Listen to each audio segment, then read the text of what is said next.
सक्षमता परीक्षा से कोई शिक्षक भाग नहीं रहा है। डिग्री लाओ, नौकरी पाओ के तहत नौकरी दी, फिर बाद में इन लोगों ने निर्णय लिया कि नहीं हम दक्षता परीक्षा लेंगे, पात्रता परीक्षा लेंगे। शिक्षकों ने दिया, इसलिए भागने की कहाँ बात है। लेकिन जो शर्तें हैं उसका विरोध है, आक्रोश इसी के लिए है। घोषणा से बदलते हैं तो फिर शिक्षक लड़ेगा, शिक्षकों के लिए हम लड़ेंगे। विधानसभा में सवाल के जवाब के क्रम में शिक्षा मंत्री के बदले वही खड़ा होकर कह रहे थे कि हमने तो निर्देश दे दिया, अभी तक नहीं हुआ, हम आज कराएंगे। मंडल की जो सबसे बड़ी संस्था है, उस मंदिर का अपमान है कि सभी सदस्यों के सामने माननीय मुख्यमंत्री जी ने 10 से 5 समय सारणी की घोषणा की और जो निकाला है वह छात्रों के लिए 10 से 4 की बात की है, और नहीं तो अन्य जो उनकी शिक्षक हैं या अन्य काम जो है पूर्ववत चलते रहेंगे।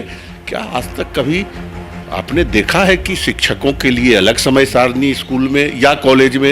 इन दिनों बिहार विधानसभा हो या फिर बिहार विधान परिषद हो, इन दोनों में नियोजित शिक्षकों का मामला काफी ज्यादा उठ रहा है और विपक्ष के नेता हो या फिर सत्ता पक्ष के नेता वो लगातार सरकार से सवाल पूछते हुए नजर आ रहे हैं, हल निकालने की मांग कर रहे हैं, लेकिन सरकार की तरफ से कुछ भी उचित स्पष्टीकरण नहीं दिया जा रहा है। हमारे साथ बात करने के लिए कम्युनिस्ट MLC संजय कुमार सिंह है, जुड़ेंगे, बात करेंगे। संजय जी, किस तरीके से देख रहे हैं नियोजित शिक्षक अभी भी आक्रोशित हैं, विरोध कर रहे हैं, कह रहे हैं कि हम सक्षमता परीक्षा नहीं देंगे? देखिए, सबसे बड़ी बात है विरोध का कि जो शर्तें हैं 3 जिलों के ऑप्शन के साथ हम पदस्थापित करेंगे, आप 3 जिला का ऑप्शन दीजिए, यह सबसे विरोध का बड़ा कारण है।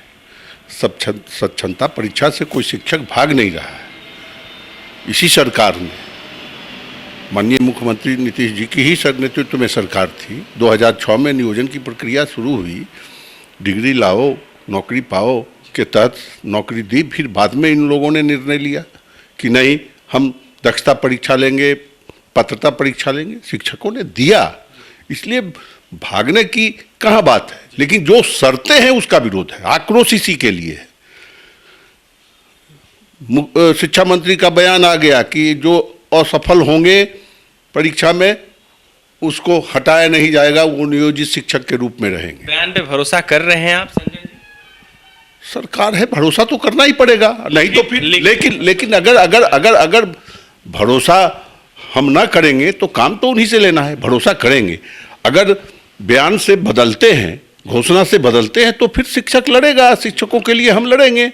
और अब तो देखिए, कल मुख्यमंत्री जी ने जब सवाल आया 10 से 5, कई बार मुख्यमंत्री जी ने निर्देश दिया कि स्कूल का समय सारणी 10 से 5 होगा। विधानसभा में सवाल के जवाब के क्रम में शिक्षा मंत्री के बदले वही खड़ा होकर कह रहे थे कि हमने तो निर्देश दे दिया, अभी तक नहीं हुआ, हम आज कराएंगे।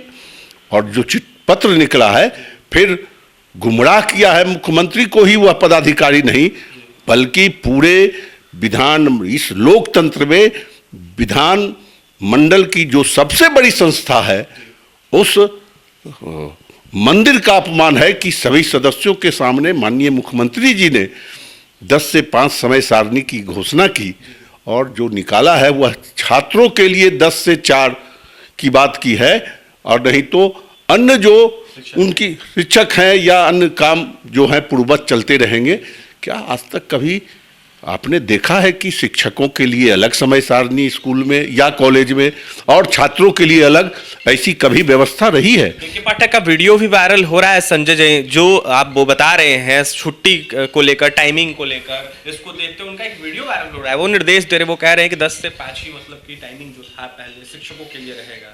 ये हो रहा है, लेकिन फिर जो पत्र कल निर्गत हुआ है उसमें जो पत्र का कंटेंट है उसमें तो ये भी कहे हैं कि वह केवल समय सारणी में छात्रों के पठन पाठन के समय सीमा को उन्होंने तय किया है कि 10 बजे से 4 बजे तक ये वर्ग यहाँ इतने बजे से इतने बजे तक चलेगा, ये वर्ग इतने से इतने बजे तक पहली घंटी, 10 से 10:40, फिर 10:40 से दूसरी घंटी, तीसरी घंटी, इस ढंग से वो पत्र निकाले हैं। और अंतिम पारा में उन्होंने यह भी लिख दिया कि जैसे पूर्ववत चलता रहा था कि 9 बजे शिक्षक जाकर चेतना वर्ग चलाएंगे, 4:30 बजे के बाद वो जो बच्चे कमजोर है उनको दक्ष देंगे, तो इसमें बदलाव की कहाँ बात हुई है? यह तो गुमराह करने की बात है। मुख्यमंत्री को भी और सदन को भी वह अधिकारी गुमराह कर रहा है, मनमानी कर रहे हैं। बिल्कुल मनमानी कर रहे हैं। और हम तो बार बार कह रहे हैं कि ऐसे पदाधिकारी से शिक्षा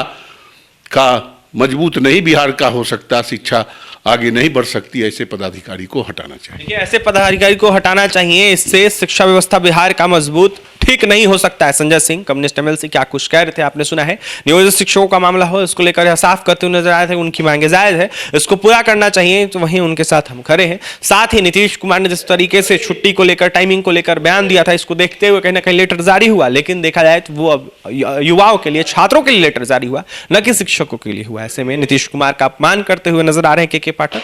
हटाने की मांग करते थे संजय सिंह, तो वहीं क्या कुछ करते आपने सुना है। और भी तमाम खबरों के लिए NBC 24 के साथ बन रहे हैं। हमारे चैनल को सब्सक्राइब करें, पेज को लाइक करें। पटना से सहयोगी अमित के साथ अभिषेक की रिपोर्ट।